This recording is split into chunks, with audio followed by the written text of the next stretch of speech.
This is 19-year-old Hollis Daniels. He just got arrested and has somehow managed to sneak a gun into jail. You have a family at home? Yep. Any kids? Pretty old? And this is where all hell breaks loose. The moment this happens, the entire police station goes into lockdown as officers scramble to make sense of the situation. They have no idea who did this and how something like this can even happen.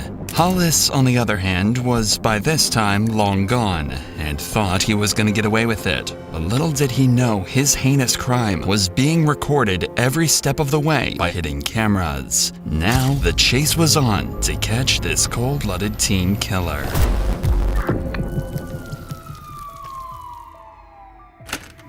You know, it's funny, my mom called me and said, "Reed, are you okay? There's been a shooting, and they say it's you." And immediately then I knew I'm going to jail for the rest of my life.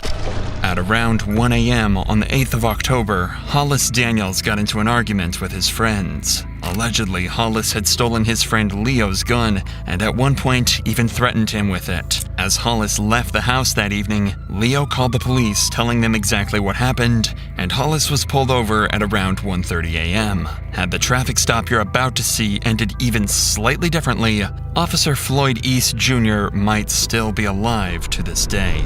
Hey, what's going on, man? Lost Police Department. Where were you coming from? We got a call about you causing a disturbance. Disturbance? Yeah, over at your friend's house. What's your friend's name? Leo? Leo? Yeah. Okay, why is Leo calling us telling us you're messing with him? I have no idea, sir. Because I guess he didn't. I don't know. I'm not sure, sir. Okay. You have any guns or any weapons in the vehicle? Any drugs or anything like that? Step out here and talk to me, man, okay? Is that necessary, sir? Yeah, it is necessary, okay?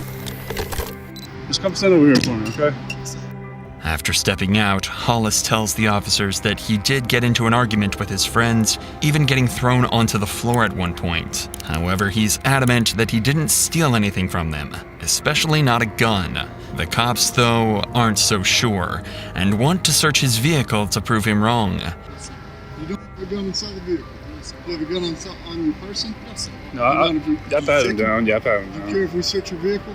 Yes, sir. I can't review it. Yes, sir. You don't want us to search your vehicle? Yeah, but not because I don't have a gun. I just don't. I don't know what's into that. It's not necessary. No, it is necessary because right now you're involved in an investigation. That's why I'm asking if you have a gun in your car. No. I cannot search your vehicle for a gun. Yes, sir. Okay, then hang on to him. I'm going to go there and see what's going on that side, and I'll be back over here. So, might as well just put him in the back of the vehicle. Okay. All right. Until we figure out what's going on. Okay. As Hollis didn't give consent to search, the officers never ended up looking inside his vehicle. It could have been argued they had probable cause, but in this situation, the officers must have thought it was a gray area and let it slide. Sources say that it's very likely Hollis did indeed have the gun with him in the car, and that a search would have likely recovered the weapon and saved Officer Floyd's life. But instead, Hollis was given a friendly send-off and allowed to return back home. Damn, you said I tried to kill him? Or you said that I said that? Yeah, that's what he told the other officer. You can carry on with your night, man. Get home safe, buddy. Get some new friends. The very next evening, a call came in from a student saying that they'd heard a gunshot and saw another student holding a gun. The cops, of course, took this extremely seriously, as they were worried that he might harm himself or others on the campus. So at 5:59 p.m., Officer Floyd East Jr. conducted a welfare check with his partner.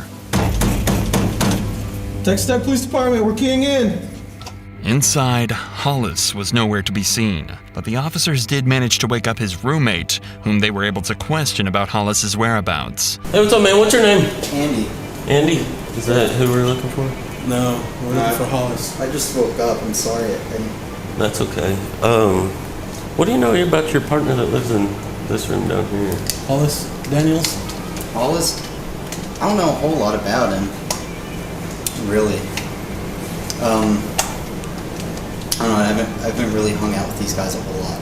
Okay. Despite the lack of information, though, it wouldn't take long for the cops to find something extremely unnerving that confirms their suspicions. There's a gun right here. Revolver. CO2. Unfortunately for the cops, this isn't the weapon that they're looking for. It's actually just a CO2 gun, and the cops eventually end up coming dry on any real firearms or evidence that one has been discharged here. However, they don't stop on their search, and they instead happen on something that worries them even more. Probably is some drugs and paraphernalia in there, but we can't tell from plain view, so we'll just go ahead and seize all that. And I don't know what those pills are, but there's another in there. And when I was looking inside this box, it looks like there's a little bag with some marijuana, maybe. The cops found small amounts of marijuana and a larger quantity of Xanax concealed in a bottle that was supposed to be for antibiotics. According to his friends, Hollis had recently developed an addiction for Xanax and was illegally obtaining it alongside smoking weed to supposedly treat his anxiety. If that was indeed the case, imagine how nervous he must have felt when he returned home at 6:29 p.m. to see 4 police officers searching his dorm. Hang on, what's your name, bud? Come here, buddy. What's up? What's your name? Andreas. No, it's not. Come on. No, what's going on? Come on. We've already talked to your other 3 roommates. We know what they look like. Yeah. That was a good try, though. Hey, stand up for me real quick. Do you have any weapons or anything on you? Interlace your fingers on top of your head. This is the first of 2 searches that will be conducted on Hollis, marking the most pivotal points in this case. From this point onwards, he's never let out of the officer's sight, and he never retrieves a gun from anywhere. It would later come to light that at this very moment, he had a loaded .45 caliber pistol concealed in his waistband. A search should confirm that, but watch what happens when they start to pat him down. Spread your feet out a little for me. What's all in this pocket? Money? Money? Yeah, I can take it out? Yeah. Is it okay to just empty out all your pockets while we're doing this? Do you have... Don't move your hands. No, is that necessary? I'm asking you a question. No, I don't consent to it, no. Okay. Somehow, the officers don't find the gun that'll be used to shoot one of these officers in just 1 hour from now. But the cops are clearly still suspicious. He gave a fake name and seems extremely nervous while being searched, tentatively asking to avoid searching in certain places. So what's going on with all the stuff in your room? I smoke pot sometimes, they said, and I have a few people's pills in there, yes, sir. All that stuff in there's yours? Yes, sir. Okay. So you don't have a prescription for Xanax? No. 'Cause that's a lot of Xanax for one person. While he's not in cuffs, Hollis seems remarkably calm. So while he's relaxed, they ask him a couple questions about the weapons before they throw him in cuffs. I have I do have a pellet gun, but it's not loaded. Yeah, we saw that too. CO2. Okay. Well, What do you use the CO2 gun for? Honestly, I haven't even loaded it out here. Back home, we used to just shoot squirrels and stuff. I thought it'd be kind of fun, but then I realized I got here, there's not many squirrels here, you know what I'm saying? Then we also got a report of a gunshot. There was no gunshot. In here? That's what we're told. By who? Somebody that heard it. So yeah. Oh, no, yeah, I wasn't even here last night. I was over at my buddy, 28th Street. What time did the shot go off? Because if you look up the police reports from Officer, what's his name? It was Duckworth, Officer Duckworth. We went through this whole thing. Did he write you a ticket or anything? He didn't write me a ticket. He let me go because the whole situation was they thought that I stole their gun, and so then they went and searched my car. You can look and I see you can look at his what time he pulled me over, and I bet that whatever time the gunshot was reported won't actually, because that wasn't. When the cops checked the reports, it turned out he was telling the truth, and the body cam from last night's traffic stop backs this story up. At this point, the cops could start to connect the dots. A kid accused of stealing a gun is now being accused of shooting it at university. It could definitely be assumed that something's gone overlooked. Either way, Hollis has been found in possession of multiple illegal drugs, so the cops finally decide to arrest him. What's the bond and stuff, you know? I don't know. We'll have to. It all depends on the weight and how much of the pills there are to kind of determine the.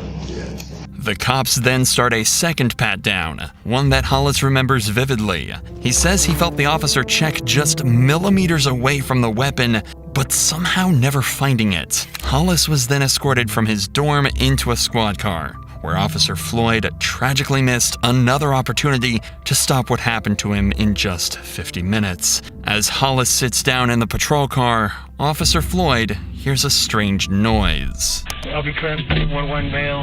What was that big thump? Oh, my handcuffs. That noise wasn't his handcuffs at all. It was actually the sound of his gun falling down the leg of his pants and hitting the floor. As well as lying through his teeth, he was even able to reach down and fully conceal the gun back in his pants before finishing his journey to the Texas Tech PD. When they arrived, a 30-minute countdown full of tragic and negligent mistakes would begin to take place. At 12 minutes past 7, one of the officers says that if Hollis continues to cooperate, they'll remove his handcuffs. If you cooperate with me, we'll go ahead and pull these cuffs off a little bit, okay?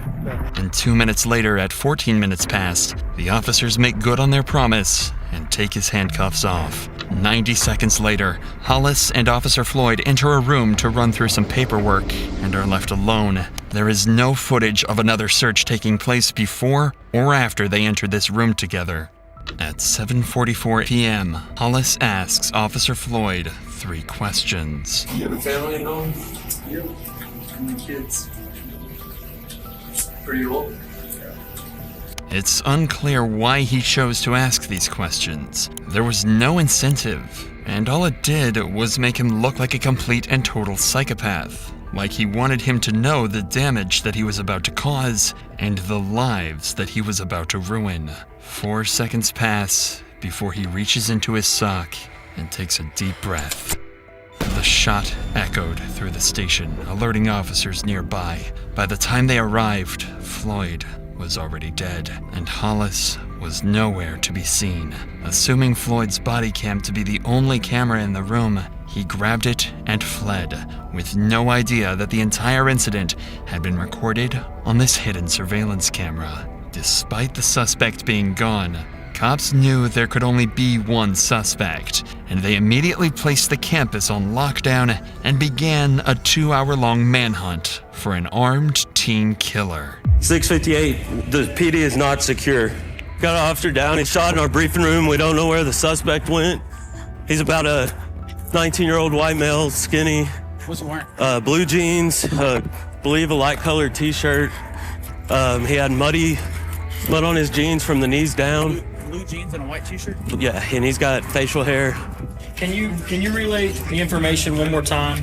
Yeah. To our sergeant so we can get all the perimeter units clear on what we're looking for. What's his last name? Daniels. Daniels' last name, first name Hollis. After securing the area, detailing a full and proper description of Hollis, and searching the campus for a total of 90 minutes, Hollis was eventually found and apprehended without further injury. When he was finally caught, he said cold-bloodedly that he was, quote, the one that shot their friend. He was found carrying Floyd's body cam and a loaded .45 caliber pistol. At every turn, Hollis got as lucky as he possibly could have, while Floyd got the opposite. After being caught, Hollis also told the officers that he'd done something f***ed up and illogical, implying that he had some remorse for what happened. However, a phone call to his family recorded at 11:14 that night showed that the only thing he regretted was being caught. I'm getting on the phone with a criminal defense attorney. I would really advise you not to say anything. Yeah, on the cool, I haven't been saying anything. Huh? I haven't been saying anything really. Okay. But there's pretty solid proof against me, and that's the problem. I know that. I know that, Rich. And I know that you think that doesn't matter, but I'm telling you, it's just, no. I don't. You know me, Carrie. You know me. I'm not gonna say. I supported someone who assaulted me yesterday. I said no, he didn't assault me. You know me. I'm not gonna say anything that would jeopardize that. I'm just saying it's just, I love you, and you'll get through this. Yeah, it's my dumb fault that I shouldn't have done this anyway. I'm stupid. Hollis's demeanor in this call is frankly terrifying. It's almost as if he's talking to his family about the drug charge and not the first-degree murder charge. And the biggest issue on his mind seems to be being kicked out of school. This may be a little more extreme. I think that they're probably going to kick me out of Texas Tech High School. And I think that they're... Huh?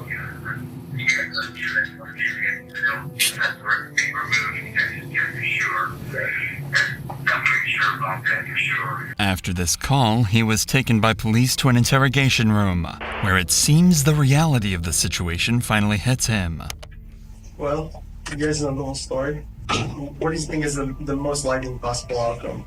Well, I don't know the whole story. I f***ed up. Well, hold on.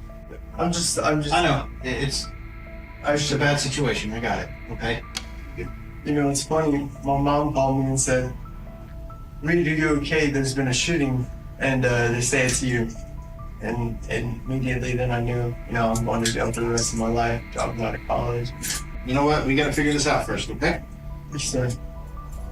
Rightly, Hollis isn't even trying to defend himself. He knows he's done something horrifying and is going to pay the price for it. But the detectives are still plagued with the question of why on earth he did what he did. So they ask him to recount the moment where he took Floyd's life. So I got back to my dorm, and there was already police officers in there. They busted me for and marijuana, and they took me back to the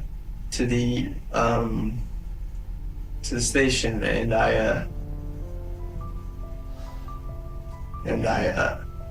just, in my head, I thought, you know, I can't have this third strike against me. This is gonna be it, you know what I mean? Not thinking logically, and so I did something very illogical, and regret it deeply, and I don't know ever how I'll ever make up for it. Okay? Does that kind of cover what you're asking? Hollis seems to be seeking approval from the detectives. It genuinely does seem as though he feels guilty for what he did, as he's putting himself down and asking the detective if what he said is enough. I was taken back to the police station, and something just clicked in my head, and I said, I can't do this. I can't go back like this. But then I made a worse decision to go back and do something that I thought I could. I'm just ready to go to jail, call my parents. I really would like to call my parents because they're worried and sick about me because they saw it on the news. He's stuttering, repeating himself, and all he wants to do is call his parents. Hollis is starting to shut down, overwhelmed with shame, regret, and guilt. The longer this conversation goes on for, the more you have to wonder what compelled him to take that officer's life in the way that he did. And you've got to imagine his parents are thinking the very same thing. Hello, this is Dan. Hey, Dad, it's me, Reed. Reed, honey, are you okay? I'm okay. I'm very safe. I'm with some very nice people right now, and I'm in trouble, and I messed up badly. Oh, Reed, honey. I love you so much. I don't even, we'll be there tonight around 11. I'm shaking all over. I can't drive right now. But I want to come see you. What happened? I mean, why would you do something like that? You don't know? I do know it, and it doesn't make sense, and I'm sorry I brought this disrespect to my family. I'm sorry I brought this disrespect to my family again. God, I'm so sorry. I don't know what went wrong. Don't be sorry. It's not you. It's my fault. You did nothing wrong. I did. It's me. And I think they're gonna put me away for a little while, and there's nothing I can do about it. I'll talk to you when I get there. I love you. Okay. Yes, sir. I love you, Dad. 25 to life. Plus more because of other stuff. I mean, look. That would be the responsible thing to do, is to give me jail time, and then maybe I can go for parole. But that's just going to change, not your problem. It's just going to change how I have to go about what I'm going to do. All of that's up to the district attorney's office. Okay? And of course, the district attorney's office is going to give me 25 to life. So yeah. Okay. you have anything else you want to say?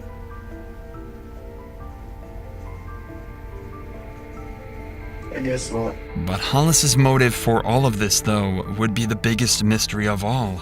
Some say it was influenced by his addiction. Some say that he had undiagnosed mental problems, or a combination of the two. At the end of the day, it's all speculation, and we can only turn to what he said in court. It doesn't make sense. I thought I was stuck. I thought it was all over. I thought this was an opportunity to go out, to commit suicide.